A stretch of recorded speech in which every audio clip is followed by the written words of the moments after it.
संख्येयाश्च नित्यावस्थितान्य रूपाणि रूपिणः पुद्गलाः आकाशादेव द्रव्याणि निष्क्रियाणि च असंख्येयाः प्रदेशा धर्माधर्मे जीवानाम् आकाशस्यानन्तः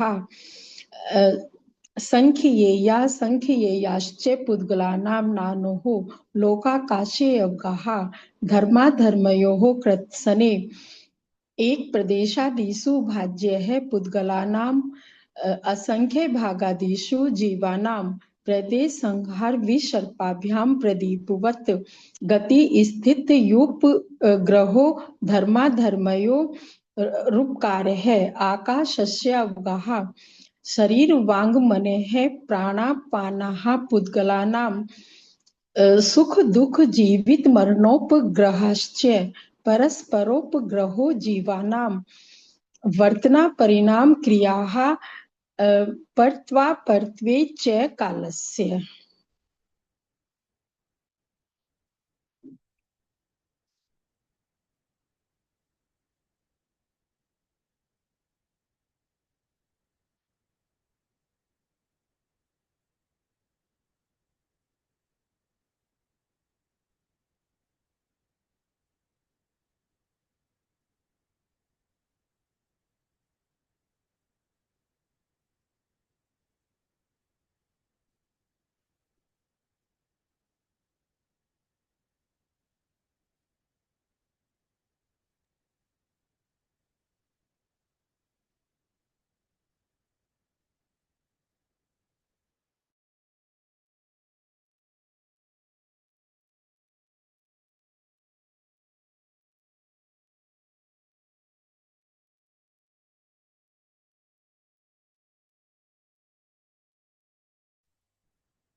कर देना गेट। मंगलाचरण। नमो हरिहंताणं नमो सिद्धाणं नमो आयर्याणं नमो उवझायाणं नमो लोये सवसाहुणं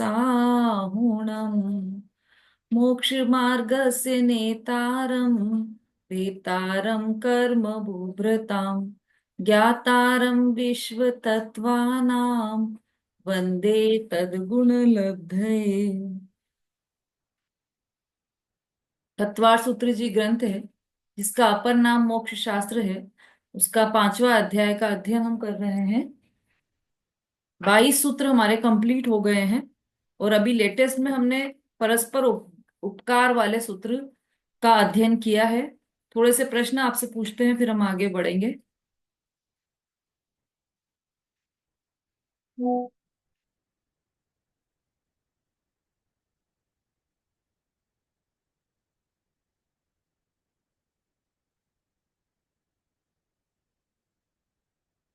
सूत्र के आधार से ही आपको आंसर देना है। समस्त द्रव्य कहाँ रहते हैं?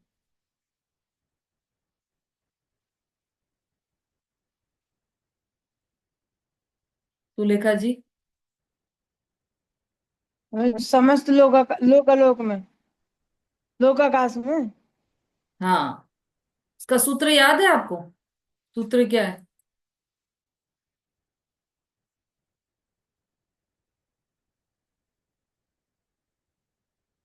मणि जी।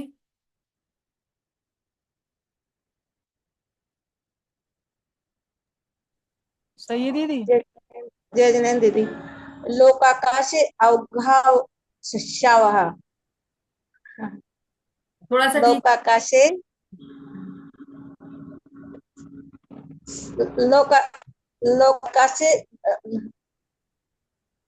लोकाकाश लोक लोक शिष्यावगाह है। लोकाकाशेव गाह। लोक लोकाकाशे अवगाह है। अवगाह है ना उसमें, लोकाकाशेव गाह। हाँ, ह के बाद हलंत भी है तो गाह ऐसा आएगा उसमें। ठीक है, उत्तर सही था आपका। लोक किसे कहते हैं? अब मैं बिल्कुल सरल सरल प्रश्न पूछ रही हूँ। लोक किसे कहते हैं?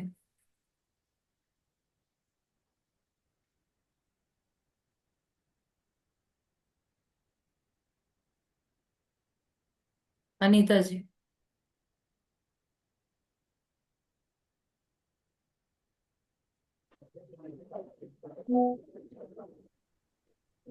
जिसे छह द्रव्य पाए जाते हैं उसे लोक लोक कहते हैं। हाँ, और स्पष्ट करना हो तो आकाश के जितने भाग में जीवादिक छह द्रव्य पाए जाए उसे लोक कहते हैं। आकाश का ही भाग है ना वो। ठीक है, सही उत्तर हाँ है। जी।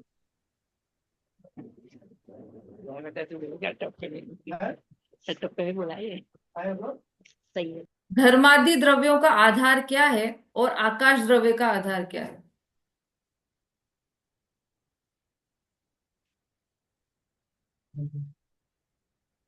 अभिलाषा जी।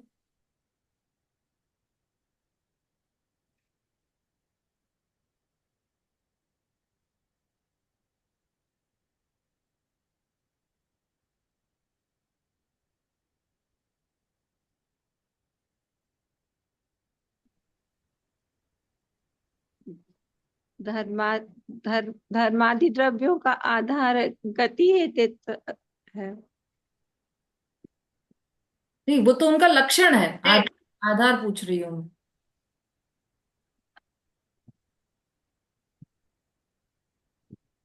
संगीता जी।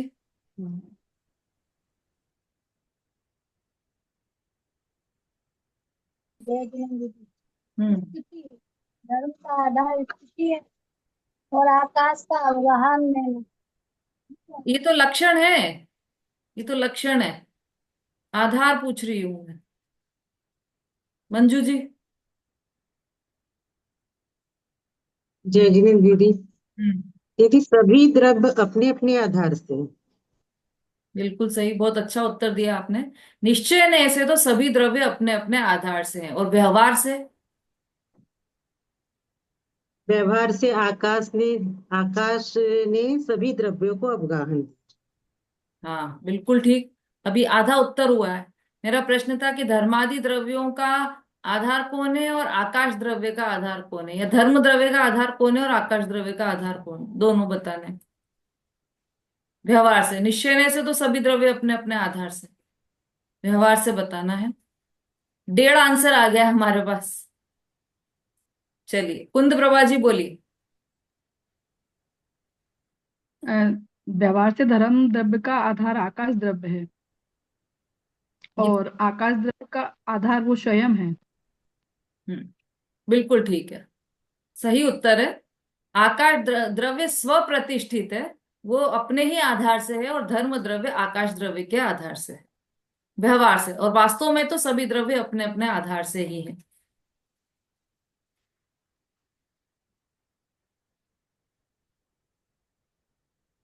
परमाणु का अवगाह आकाश के कितने प्रदेश में होता है?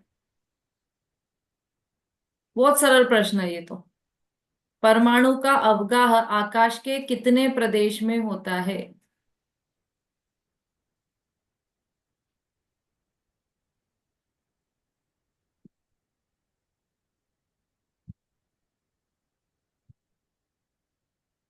रेखा जी।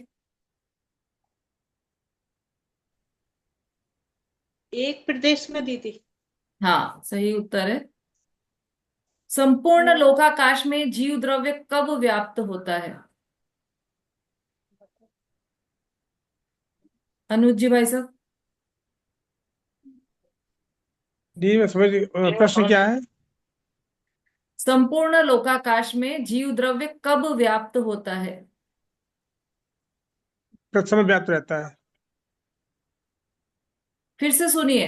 पूरे लोकाकाश में जीव द्रव्य कब व्याप्त रहता है या होता है? कब व्याप्त होता है पूरे जब लोकाकाश? व्याप्त। हाँ जी। जी जी नहीं मालूम दीदी। अरे मालूम तो है, बस अभी ध्यान नहीं आ रहा है आपको। चलिए, सुशीला आंटी बोलिए।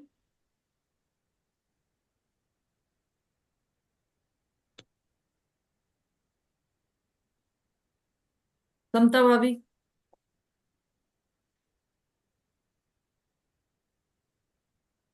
सब लोकाकाश में व्याप्त रहेगा ना। कौन? कब? जीव जीव कब? हमेशा हमेशा रहता। अच्छा, शोभा जी। जय दीदी। हम्म। केवली समुद्रकाश के समय जीव संपूर्ण लोकाकाश में व्याप्त रहता है।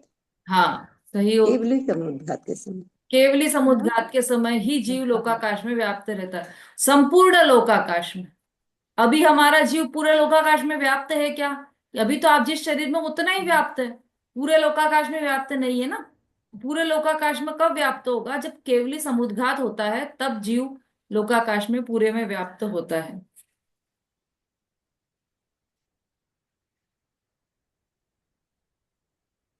अब इस संबंधी बहुत सारे प्रश्न हैं, लेकिन समय, चलो थोड़ा सा दिमाग लगा के उत्तर देना है।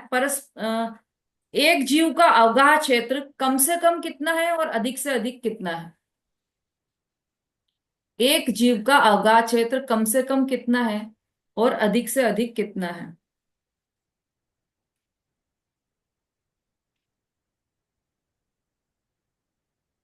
प्रीति जी।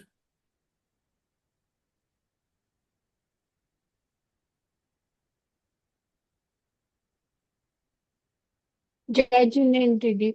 हम्म। कम से कम अवगाह क्षेत्र उसका एक प्रदेश है, और सबसे ज्यादा उसका असंख्यात प्रदेश है, लोक का पूर्ण भाग। हाँ, एक तरीके से ठीक है, पर इसको ऐसा बोलेंगे कि कम से कम उसका जो अवगाह है वो लोक का असंख्यातवा भाग है ना। एक प्रदेश तो नहीं आया इसमें, शास्त्र में उल्लेखित नहीं है, लेकिन लोक का असंख्यातवा भाग जितना वह स्थान ग्रहण करता है। एक प्रदेश तो परमाणु की अपेक्षा से, अभी हम जीव की चर्चा कर रहे हैं, तो वो लोक का असंख्यातवा भाग या फिर समग्र लोक। अधिक से अधिक होगा तो पूरा लोक, उससे ज्यादा नहीं। ठीक है।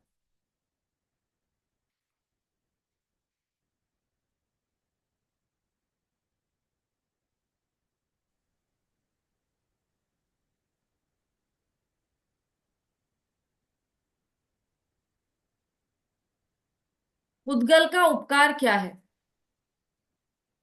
पुद्गल का उपकार क्या है? सुलोचना आंटी।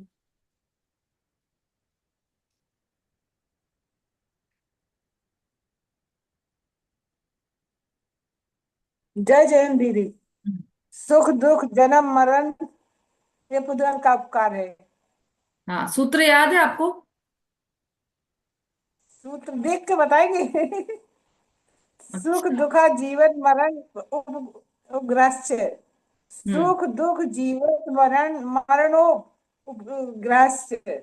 बस यही है क्या पुद्गल का उपकार, या और भी कुछ है? पुद्गल परस्पर जीवनम। वो तो जीव पे आ गया। वर्त अर्चना जी बोलिए। जीव के बारे में चलो। बताए सुख दुख जीवित मरण उपग्रास पुद्गला नाम। वो तो बता दिया उन्होंने। और ललिता जी। सर इस गंध वर्ण ये भी पुद्गल का उपकार है। नहीं नहीं, ये नहीं है पुद्गल का उपकार, ये तो उनके लक्षण है, गुण है। बोलिए ललिता जी, जल्दी से बोलिए। फिर सांसोच्छ्वास मन वाणी। अरे आपका शरीर वाणो बोलिए। प्राणापात कलानाम। शरीर मन वचन काय मन शरीर वचन काय और सांसोच्छ्वास का भी पुद्गल उपकार है। हाँ बिल्कुल ठीक। शरीर वांग मन प्राणापाना पुद्गला, ये पुद्गल के उपकार है। उपकार शब्द का अर्थ क्या है? अब ये तो इतना ज्यादा चल चुका है हमारा कि जितने हैंड, मतलब जितने लोग हैं सबके हैंड रेज हो जाना चाहिए इसमें। उपकार शब्द का अर्थ क्या है और क्या नहीं, दोनों बताना है।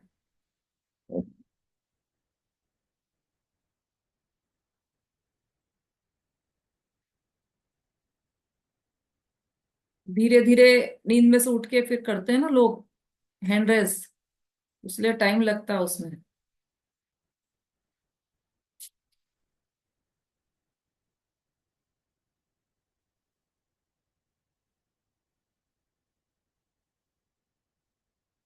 बबीता जी। निमित्त दोनों उत्तर देना, क्या है और क्या नहीं, दोनों उत्तर देना है आप। मतलब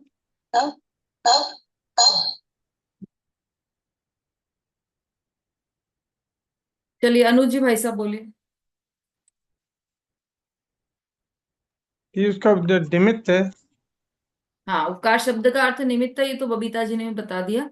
पर क्या नहीं है जो हम अधिकतर मान लेते हैं उपकार शब्द का अर्थ, वह कौन सा अर्थ है वो जिसमें वो अर्थ यहाँ पर नहीं है? नंदिता जी। जय जिनेन्द्र। हम्म। यहाँ पर उपकार का अर्थ भलाई करना नहीं है, यहाँ पर उपकार का अर्थ है निमित्त मात्र। बिल्कुल सही, बहुत बढ़िया। पूरा पूरा प्रॉपर उत्तर देते हैं नंदिता जी हमेशा। चलिए अब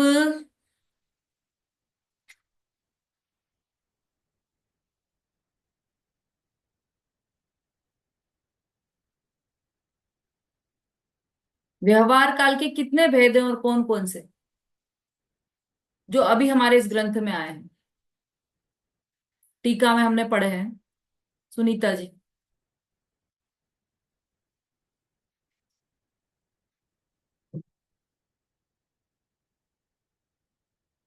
चलो अभी, अगर चल गया है वैसे हमारा व्यवहार काल वाला तो, चला है। सुनीता जी, हैंड रेस किया है आपने, जल्दी से उत्तर दीजिए।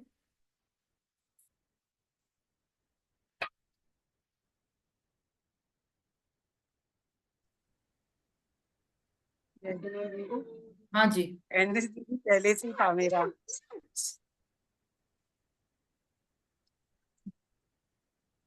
इसमें टाइम वेस्ट हो जाए, आप लोग वापस डाउन किया कीजिए, पता नहीं चलता ना। नमिता जी। दीदी घड़ी घंटा दिन रात ये व्यवहार काल के भेद है। ये अपन ने छटाला में पढ़े थे, अभी इसमें क्या क्या है भेद? तीन तीन मैंने। इसमें बरतना पड़ेगा। इतना शोर मचा रही, में सुनाई नहीं पड़ रहा। हाँ बोलिए नमिता जी। दीदी क्रिया परत्व अपरत्व, ये ये तीन है इसमें। नहीं नहीं नहीं नहीं, टीका में पढ़े थे हमने, ध्यान आ जाएंगे। व्यवहार काल के भेद। चलिए सुषमा जी बोलिए।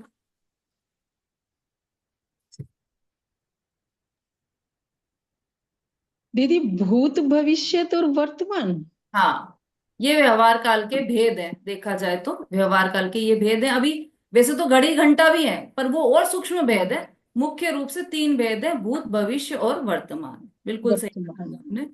अच्छा, एक प्रश्न ये है कि सिद्ध भगवान में संकोच विस्तार है या नहीं?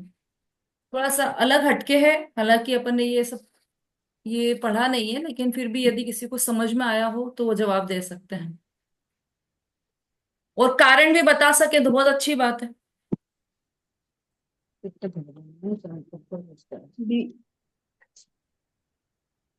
हम्म। कौन बताएगा जिन्होंने अभी तक एक भी उत्तर नहीं दिए हैं, वो बोलिए। सिद्ध भगवान में संकोच विस्तार है या नहीं, और है तो क्यों, और नहीं है तो क्यों, कारण बताना है। हाँ सुशीला आंटी बोलिए।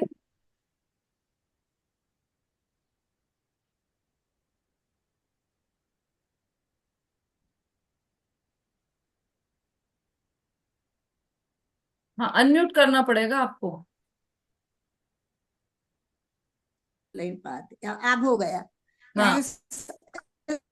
सिद्ध भगवान में संकोच विस्तार नहीं होता, क्योंकि जिनका किंचित न्यून शरीर का उनके आत्मा के प्रदेश उसी आकार में अवस्थित हो जाते सिद्ध लोक में जाके, तो जितनी उनकी अवगाहना थी उतनी आत्मा के प्रदेश रहते हैं, उतना उनका हमेशा अवगाहना रहेगी, उनका संकोच विस्तार नहीं होता है सिद्ध भगवान में। आधा उत्तर तो आ गया मेरे पास कि संकोच विस्तार नहीं होता, जिसका किंचित न्यून पुरुषाकार, जैसे वो जिस दशा में गए उसी दिशा में उसी आकार में रहते हैं, ये तो आ गया। पर कारण क्या है इसका, कि वो उसी आकार में रहे, हमेशा आकार नहीं बदले, कभी विस्तार को प्राप्त ना हो या संकोच को प्राप्त ना हो, इसका कारण क्या है? कुछ कारण समझ में आता हो तो बताइए।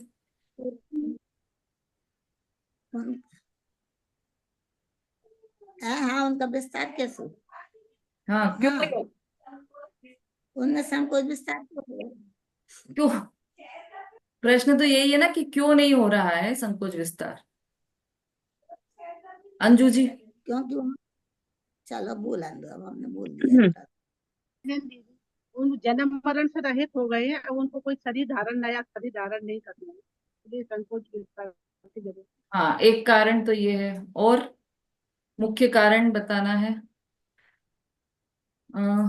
शरीर हाँ की जी। तो फिर क्या संकोच विस्तार होगा, आकार निराकार हो गए, आकार शरीर की शरीर ही नहीं है। नहीं, निराकार तो हमेशा ही है, अभी थोड़ी आकार में नहीं, अपन, मतलब शरीर है लेकिन अंदर तो अमूर्ति की है ना जीव तो। ज्ञानमयी हो गए हैं, अब उनको शरीर अभी भी शरीर ही ज्ञानमयी नहीं है, है। अभी भी तो ज्ञानमयी है। शरीर की जरूरत, शरीर उनके नहीं है जो ना। आश्रम है उनका नाश हो गया, इसलिए तो हाँ, फिर से बोलिए। उनके 8 कर्म का नाश हो गया है ना, जिस कारण नामकर्म नाम का जो उदय है, उसी के कारण जो संकोच विस्तार का वो होता है वो। बहुत बढ़िया, बिल्कुल अभाव। सही कर दिया है आपने। शरीर नाम कर्म से ये संकोच विस्तार होता है, और उनके शरीर नाम कर्म का अभाव हो गया है, कर्म का अभाव हो गया है, इसलिए उनका संकोच विस्तार नहीं होगा। वहां एक एक बार सिद्ध दशा में विराजमान हो गए, उनके नाम कर्म का अभाव हो गया, तो अब नाम कर्म ही नहीं है, तो जैसा है वैसा ही रहेगा ना जीव, न तो वो संकुचित होगा न विस्तारित होगा, तो कर्म का अभाव होने से। चलिए, सभी ने कोशिश बहुत अच्छी की है।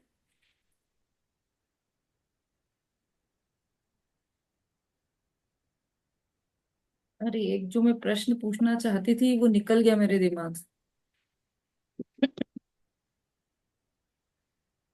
चलिए, क्या एक एक जीव अपने से भिन्न दूसरे जीव का भला बुरा कर सकता है? थोड़ा सा ऐसा क्वेश्चन। हाँ, शोभा जी बोलिए। दीदी, एक जीव दूसरे का भला बुरा नहीं कर सकता है, क्योंकि सभी द्रव्य स्वतंत्र है, एक द्रव्य दूसरे द्रव्य का कुछ भी नहीं कर सकता, बिल्कुल सही। इसलिए वह नहीं कर सकता। तो उपकार भी नहीं कर सकता किसी पर? नहीं, उपकार भी नहीं कर सकता है, सिर्फ एक निमित्त मात्र रहता है। जिस समय किसी का भला होता है उस समय निमित्त उपस्थित रहता है, पर कोई एक दूसरे का भला नहीं कर सकता, बुरा भी नहीं कर सकता, भला भी नहीं कर सकता। आज एक मैसेज आया है व्हाट्सएप पर, जो अनंत भाई हैं मुंबई में, अनंत भाई, वो उनका देहावसान हो गया है, और मैसेज चल रहा है ये बहुत सब दूर। और हमारे मंदिर में भी जो प्रोजेक्टर लगा है, सीडी, जो जितनी भी वीतरागवाणी.com पे जो वेबसाइट बनी है, वो सब उन्हीं की देन है, और गुरुदेव के जितने प्रवचन है वो सब उन्होंने ही रिकॉर्ड करके और घर घर पहुंचाया, प्रोजेक्टर भी पहुंचाया और सीडीज भी घर घर पहुंचाई थी उन्होंने पहले, और अब प्रोजेक्टर सहित तो अब वो मंदिर, हर मंदिर में चल रहा है प्रोजेक्टर। यहाँ तक कि जो सोनगढ़ पंच कल्याणक की मूवी बनी है, वो भी मूवी उन्हीं के द्वारा दिखाई गई पूरे विश्व, मतलब पूरे वर्ल्ड में जहां भी दिखाई गई, वो उन्होंने फ्री में दिखाई है, पीवीआर लिया, और कम से कम 400 रुपए एक एक व्यक्ति पर खर्च किए उन्होंने टिकट के, और वहां पर वो पॉपकॉर्न वगैरह वो खिलाते हैं उसके भी वो उन्होंने ही व्यय किए, एक एक व्यक्ति पर 400 रुपए व्यय किए, और यहाँ पर 1000 लोगों ने देखी है वो मूवी, है ना। तो ऐसे हर शहर में देखिए, इतना इतना खर्चा उन्होंने किया है, और गुरुदेव की वाणी को जन जन तक पहुंचाया है, तो उनका उपकार है या नहीं, उनका उपकार मानना या नहीं मानना? निमित्त तो है दीदी कि पर कोई किसी के ऊपर उपकार नहीं कर सकता है, पर व्यवहार में तो बोलते ही है ना कि उनके लिए प्रचार प्रसार में कितना बड़ा काम किया उन्होंने, जिनवाणी के प्रचार प्रसार में कितना बड़ा काम किया। ये तो अपने लिए, उनके लिए उपकार तो है ही, यदि व्यवहार से देखेंगे। उपकार तो नहीं है, भलाई शब्द तो बोलेंगे दीदी, इसको भलाई शब्द बोलेंगे कि उन्होंने सबका भला किया, कि सब लोग आगे बढ़ेंगे, इतना प्रोजेक्टर लगाए, सब जिनवाणी सुनेंगे। तो हाँ, तो है तो उपकार भलाई किया तो या नहीं उन्होंने? व्यवहार से बोलेंगे तो ये तो उनका अपने ऊपर उपकार ही है। पर निश्चय से बोलेंगे तो कोई एक दूसरे का उपकार कर ही नहीं सकता है, मात्र निमित्त हैं वो सब। उस समय जब सबको सुननी थी जिनवाणी, तो वो सबके लिए एक निमित्त मात्र बन गए। बिल्कुल ठीक, वो निमित्त मात्र हैं। एक जीव दूसरे जीव पर उपकार नहीं कर सकता। परस्परो ग्रहो जीवानाम, एक दूसरे पर उपकार करते मतलब एक दूसरे पर निमित्त होते हैं, उनका भला या बुरा नहीं कर सकते, वो उसमें निमित्त मात्र होते हैं। बहुत बढ़िया, बिल्कुल सही उत्तर दिया आपने। अब आ जाइए हमारे विषय पर। सूत्र नंबर 23 आज से हमारा चलेगा।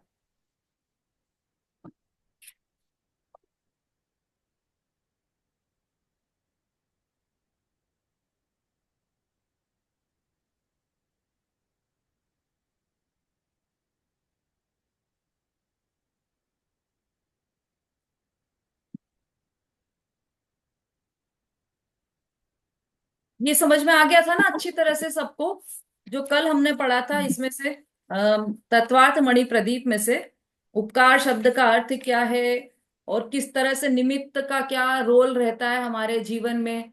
कल हमने पुरुषार्थ की भी बात की थी, प्रश्न भी आए थे किसी किसी के कि हम पुरुषार्थ करें कि नहीं करें, जब कार्य अपने आप होना है तो पुरुषार्थ करें या नहीं करें।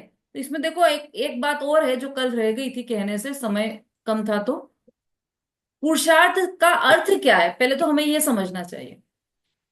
हम समझते हैं कि हम एक चीज उठाकर, कटोरी उठाकर इधर से उधर रख दी तो हमने पुरुषार्थ किया है, या हमने पहाड़ तोड़ दिया तो हमने पुरुषार्थ किया है। ये पुरुषार्थ है ही नहीं वास्तव में।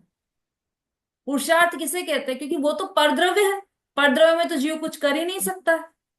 कटोरी उठाकर इधर से उधर भी नहीं रख सकता, क्योंकि वो स्वयं कटोरी में यदि उस समय जाने की योग्यता हुई दूसरे स्थान पर तभी वो जाएगी। आप नहीं ले जा सकते उस कटोरी को एक जगह से दूसरी जगह पर, ठीक है? तो उसमें आपका पुरुषार्थ ही नहीं लगेगा। जो कार्य आप कर नहीं सकते उसमें पुरुषार्थ भी नहीं लगेगा। हम क्या करते हैं कि पुरुषार्थ को ऐसा समझते हैं कि पर में कुछ करना, उसको हम पुरुषार्थ समझ लेते हैं। मतलब बड़े पंडित जी का एक वाक्य आता है कि जहां पर पुरुषार्थ नहीं चलता वहां पर हम पुरुषार्थ लगाना चाहते हैं, और जहां पर पुरुषार्थ लगता है वहां पर हम सहजता के गीत गाते हैं कि ये तो सहज रूप से जब होना होगा तब हो जाएगा। तो वहां पर तो हमारा पुरुषार्थ चल रहा है। मतलब पर द्रव्यों में हमारा पुरुषार्थ नहीं चलता, जो पर कार्य हो रहे हैं उसमें हमारा पुरुषार्थ नहीं चलता। उनको जैसा, जैसे मुझे समझाना है आपको, तो मैं सोचू कि मुझे समझाना है, ये इस बार ये सूत्र मैं पक्का समझा के रहूंगी। लेकिन यदि आपको नहीं समझ में आया तो नहीं समझोगे आप, तो मेरे हाथ में कुछ भी नहीं बचा ना। तो मैं पर में कुछ चेंज करना चाहूं तो वो मैं कर नहीं सकती, मेरा पुरुषार्थ आप में लग नहीं सकता। लेकिन मेरा पुरुषार्थ तो मुझ में तो लग सकता है कि मैं सम्यक्त्व की प्राप्ति करूं, मैं चिंतन करूं, आत्मचिंतन करूं, या मेरे परिणाम मैं सम्यक दर्शन, सम्यक ज्ञान, सम्यक चारित्र की प्राप्ति करूं। इस दिशा में तो मेरा पुरुषार्थ चल सकता है। तो हम वहां पर क्या करते हैं कि अब सम्यक दर्शन जब होना होगा तब होगा, क्योंकि पुरुषार्थ तो हम कर नहीं सकते, जबकि असली पुरुषार्थ तो वही है। और पुरुषार्थ क्या है? ज्ञाता रहना ही पुरुषार्थ है, सबसे बड़ा पुरुषार्थ। हम करने को पुरुषार्थ मान लेते हैं, जबकि करना तो हमारे हाथ में ही नहीं है, कर तो हम सकते ही नहीं है। करने को पुरुषार्थ मान लिया, जबकि सबसे बड़ा कहना चाहिए नपुंसकता वही है कि करने को हमने पुरुषार्थ मान लिया।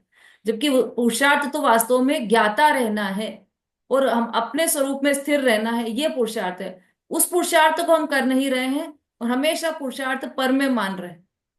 तो पहले तो पुरुषार्थ की परिभाषा हमने गलत समझ रखी, वहां पर सही हमें समझना पड़ेगा। हाँ सुलेखा जी बोलिए।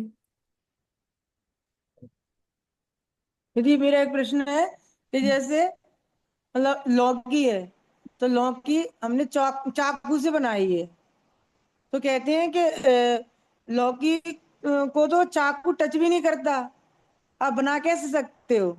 तो चाकू तो उसमें जा रहा है ना, लौकी काटने में जा रहा है वो तो कहते हैं टच नहीं किया, कैसे बना सकते हैं हम? ये थोड़ा समझा दो मुझे।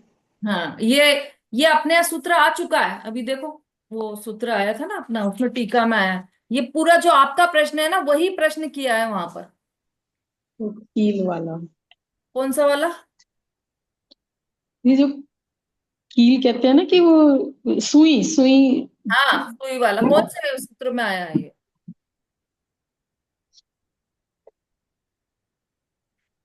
सही समझा आपने, बिल्कुल सुई वाला ही है ये।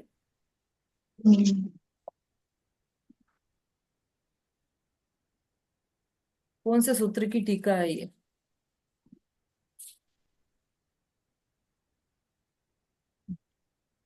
अवगाह वाले की शायद।